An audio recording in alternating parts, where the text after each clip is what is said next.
Sam Luu, and I am the co-founder and CEO of Everyday Action. And I'm Hillary Cohen, and I am the co-CEO and founder of Everyday Action. So what inspired you to found Everyday Action? Sure. Well, Sam and I both have been working on film sets for over a decade, almost 15 years now. And both of us have seen a lot of waste get thrown out, but as I'm sure most can relate, we never really had time to stop our career or life to kind of sit back and think about it. And in COVID, television production shut down for about 9 months, and Sam and I both were kind of at this stop we had never really had before. In COVID, I started aggressively sewing face masks. I think I sewed like 5,000 of them, and I had all these sew-a-thons. And kind of leading this day-to-day of service really just kind of changed my life a little bit. I didn't really want to go back to just like the humdrum of life. Right. And the food being thrown out really has something that's always bothered me. I remember my very first film set I was on, it was like 4 o'clock in the morning. They were serving breakfast, and it was like, just a Maserati and all these fancy cars and trucks just rolling past homeless encampments and shooting around them and just having all this gourmet food and then throwing it out. And it was just so odd that we couldn't serve the community that we were kind of impacting every day. And throughout our career, we just kept asking, why is this food thrown out? And people just, were really afraid of being sued or what would happen to them, which I also think is an odd question to look at. Why is helping someone that if it might impact you, something you don't want to do? But anyways, living this life of service kind of inspired me to keep going.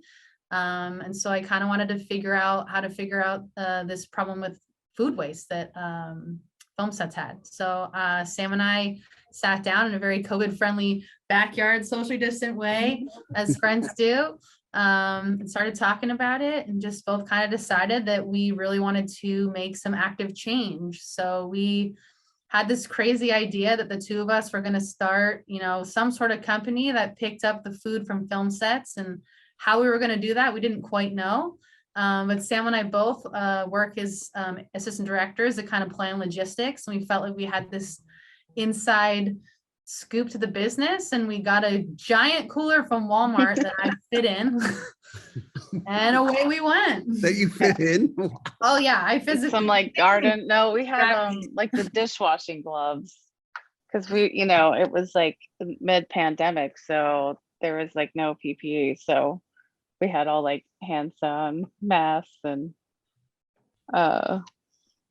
garden gloves or dishwashing gloves as our protective equipment. And we did it. We reallocated one of the first shows to come back in COVID. And we figured out how to do it ourselves because we did it ourselves. And yeah. But we always knew that like taking on the liability ourselves was worth it. It was one of the first things we talked about when we talked about forming Everyday Action. And we both looked at each other and we were like, it's worth it. For us, it's worth it to help other people. It's worth it. Yeah, I agree. So can you explain the process? Sure. So a liability insurance is really where it starts. I plan productions as a Sam. So I know that thinking about the trash is just one more thing you have to think about. And there's a lot of moving pieces that come and go in a film production, and letting someone come in just to pick up the trash is like a bit scary. But that's all it is trash. So we're just trying to remind people that we're just trying to come in and pick up something that otherwise would be going in the trash can and help it to get to someone who can use it. And we really want to help productions with their green footprint, not just paper, but helping people too. So we try to get productions to sign a contract with us, but we'll pick up food even if we don't have one. And that kind of covers production for the liability. So if anything were to happen, we would be at fault. But generally speaking, most people aren't angry for getting a free meal. So that idea is just a little silly. So we have a team of reallocators. Some of them are volunteers, some of them are employees. Our employees are background artists and production assistants and stand-ins that are in between work, or just need some more work on top of the work they're already doing. and we pay them a day rate as well as a stipend for gas. And we find that because we're production people who speak production, we flow pretty seamlessly. You know, all of our background and stand-ins know how to read a location sign. They know what a caterer is, and all of us aren't really concerned with who's on your set. We just want to pick up your salmon. So our team of reallocators come in, we check in with the caterer about 3 hours before lunch. We speak production, so we know that it can ebb and flow. That you could say you're going to serve lunch at 12 and you might not serve lunch till 2, or you say you're going to serve lunch at 2 and it might suddenly be at 10:30 in the morning. We're ready to ebb and flow with your school, and we go pretty much 90 miles around Los Angeles. So that's from Santa Clarita to San Pedro every day. We cover, 5 to 15 film sets, depending upon how many shows we have. And one volunteer can do up to 4 to 5 shows a day, depending upon their location. So sometimes we'll have, 4 shows in downtown that are within a half hour of each other, and that's just one person picking up all that food. So it's really quite easy. We just come pick it up as soon as service is over, right before it's about to be tossed. Package it up. Sometimes the caterers give it to us in individually packaged meals. That's our preference because we like to go to encampments and fridges. And then when we don't get that, we have catering trays. And maybe Sam can talk about where all of our lovely trays go. Our trays tend to go to shelters or programs. We have one place called Bridge to Home that does bridge housing. So before someone gets into permanent housing, they kind of have this bridge to housing. So we have a lot of shows that are really near them. Santa Clarita is a really popular place to shoot. So we usually end up taking a lot of food there, almost like 5 days a week. Most months we're pretty steady for them. And they serve the food themselves. They take it in. We have a few different places like that. The San Fernando Valley Community Mental Health Center.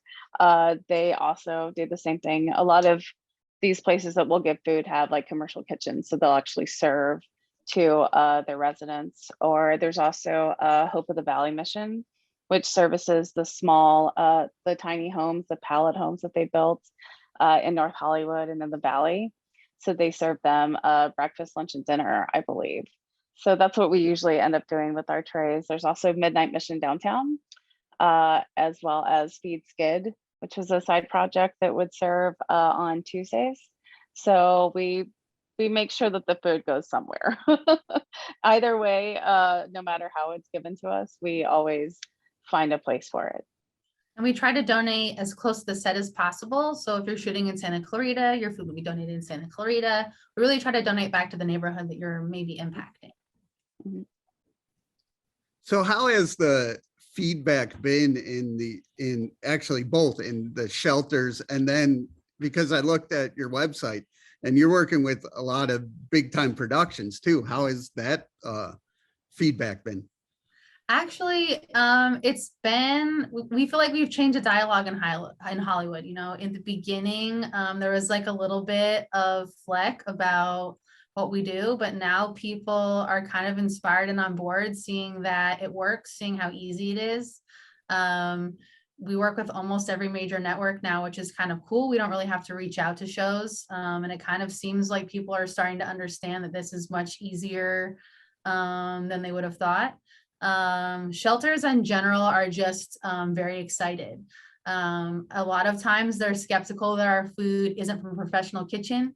I think that they get a lot of home cooks wanting to bring in food. So our first drop, they always kind of think they're going to get, some kind of weird meal. But when we show up with huge trays of steak and grains and vegetables, and they see that we actually have delicious gourmet food from a film set, it's like a total flip. And some of the shelters we've donated to have been able to expand their service and to include lunch as well as dinner, because we're able to contribute on such a regular basis. So it's cool because we're kind of like, when you donate to us, you're also donating to several other nonprofits, and then their money goes further because they're not having to spend their dollars on food. They can put that money towards operational costs or whatever they might need. And plus, I feel like anytime I've dropped off at encampments and spoken to people, they're always really excited that it's fresh, hot food. a lot of them have told me it stinks to like go to the shelters because they just get sandwiches and they can only eat so many sandwiches. And I understand that as just a crew member. You can only eat so many sandwiches. So having a hot meal, and especially a beautifully catered food, hot meal is just such a big treat for them. And you know, they're always really excited. So we have a lot of like really great feedback from places we drop, as for like as small as like an encampment to a larger shelter, and great feedback from other crew members and producers and, you know, and sustainability coordinators.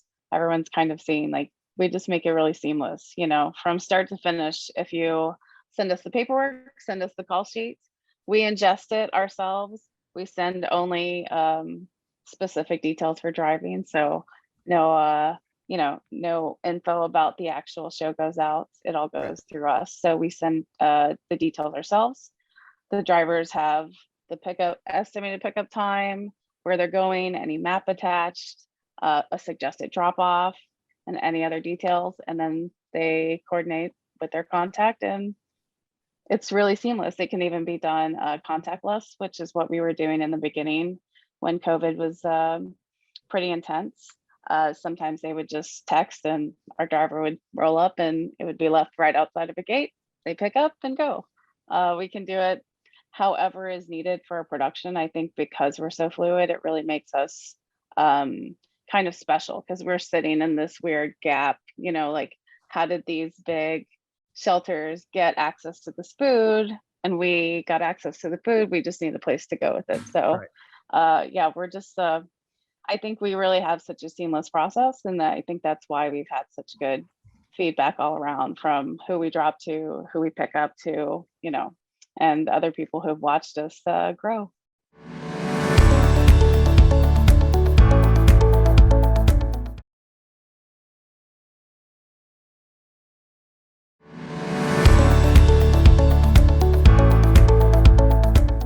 How does it feel personally to see your vision making an impact already?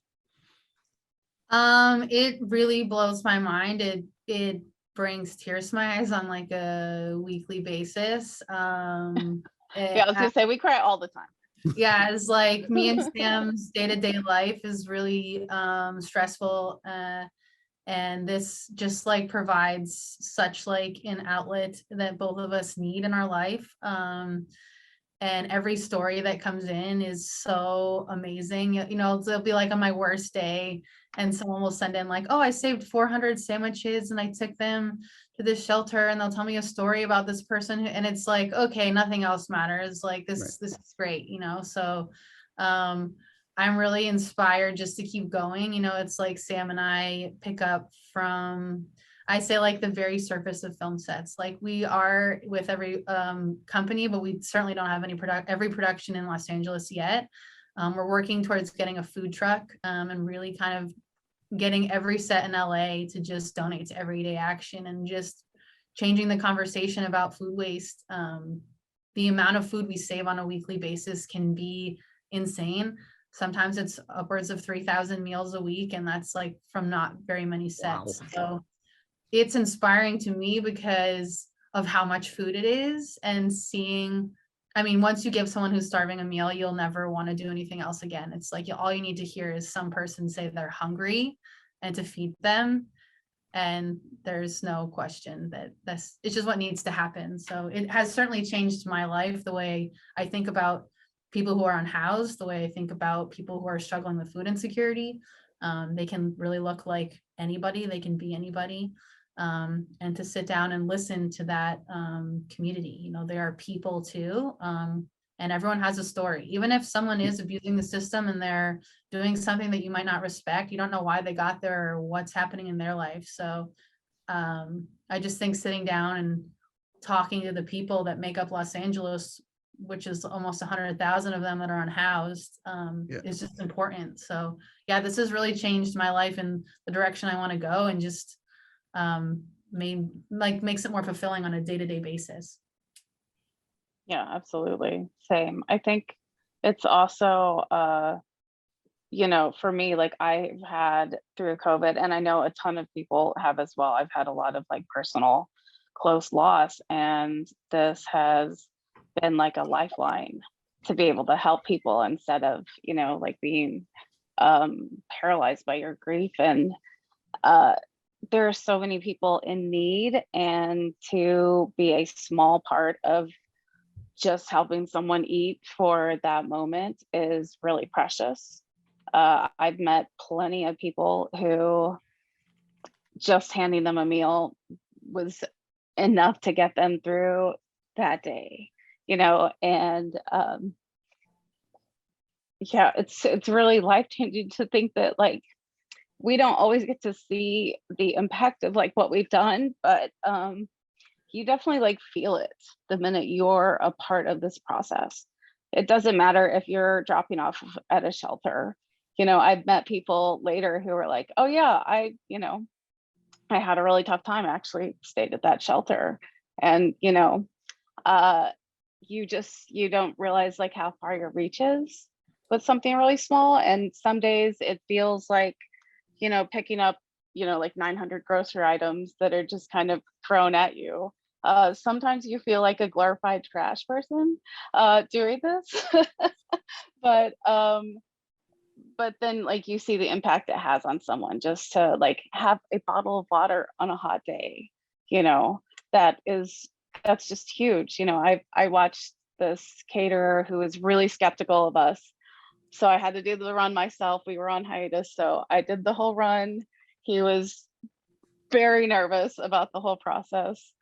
He saw how easy it was, and there was actually an encampment by my house. So I knew I'd already been dropping to this little group for a while, so they knew me. And I rolled up and I had like steak and shrimp and all of this beautiful vegetables. And one of the members, he looked at me and he was like, "Oh my gosh, I was so hungry. I was eating a stale cookie. And then you rolled up with this." And they were, you know, everyone was so excited and so grateful. And I asked if I could take a photo to send to the caterer to show him like how happy everyone was. So I did, and the caterer was like, we never heard another peep for the rest of the run. He was so on board. He made sure we had leftovers every day, nicely packaged. So you know, just to see to see that in some of the toughest times that people are still opening up their hearts, you know, and that they're still good in this like really crazy world, and try and being a small part of it, as it's just, yeah, it's life changing. It changes who you are from the inside out. Well, I like what you guys also do with the website. You have all the statistics about homeless, not only giving them food. How important is it to show people, you know, everyone's an individual, everyone's going through their own thing. And, you know, even if you just listen, you're making someone's day. Our website is designed by one of our board members, Stacy Beeman, who is so talented and has given us so much guidance in social media. But she really took what we do and made that entire thing herself, designed it from the bottom up. And I cannot say like thank you enough to her for our website. I do think it's really beautiful and kind of reflects what we are and what we do. And Sam and I really struggled putting everything together by ourselves at the beginning, and it's so like to have a website that does properly reflect you. So thank you for saying that, and thank you, Stacy, if you're out there watching. Yeah, thank you, Stacey. It's also, I think, one other thing about what we also do is, you know, we don't just reallocate food. We've had productions who have given us, you know, their set dressing, their props, and we find out what we can do with them. I think one of the craziest requests we got was what to do with, what was it, 1,500 pounds of ice or something. So we're also, it's interesting because we also like get to connect, you know, people. So we figure out where can this go so it's not wasted. We You know, also we've hand out homeless kits. We do, Mhm. I think we did almost 1,000 kits our first year. We partner with a nonprofit called Crafting Change that one of our board members is a CEO and founder of, and they craft, you know, for a cause. and they made us tote bags and soap sacks, and have really helped our efforts in passing out kits in addition to our meals. Once we're like fully funded, we would like to pass out a kit with every meal, but we try to do kits in addition to our meals. So where do you want to see the organization in the next 5 or so years? We want to have a food truck with a refrigerated van. Steven, who's our #1 employee, who's been with Sam and I from day one, who's really also the blood, sweat, heart, and tears of Everyday Action. Oh, I picture Steven in that van running around, filling it up out of his Prius. His poor car gets full to the brim. We have our food truck downtown, maybe 2 food trucks, and every day we're just serving free meals out, thousands of meals a day, not a week, a day. Because that's really where this is headed. We want every set in Los Angeles to use Everyday Action, for it to just be a standard for food to stop being thrown out. And then once we've gotten to every film set, we kind of want to work with the school systems on their waste. There's a lot of waste in LAUSD, especially in COVID. They send kids home with these packs that get thrown out. Sam and I can only take on so much, but we certainly want to expand out of film production in Los Angeles. And then we want to help move to other production hub cities. We get approached all of the time about Atlanta, New York, New Orleans, Chicago, Boston, San Francisco. All those big hubs that have production in them should all have an Everyday Action, because it's very easy to take this gourmet food and give it to someone who needs it. And it can really help solve, a minor skim of that. And then thirdly, we want to help solve the homeless crisis. We want to help not just feed people, but rehabilitate them out of the unhoused and help with the bigger, solving that bigger problem, right? Food is just part of that problem. And Sam and I fully understand that. We're not giving out a meal, assuming that it's going to end someone being unhoused. This is just a resource we have, and we're trying to figure out how to use it. But down the road, we definitely want to be involved in that bigger conversation of how does someone become unhoused, and then how do you help them become housed again? How do you give them, mental health resources, physical resources, and everything they need to no longer be living on the streets?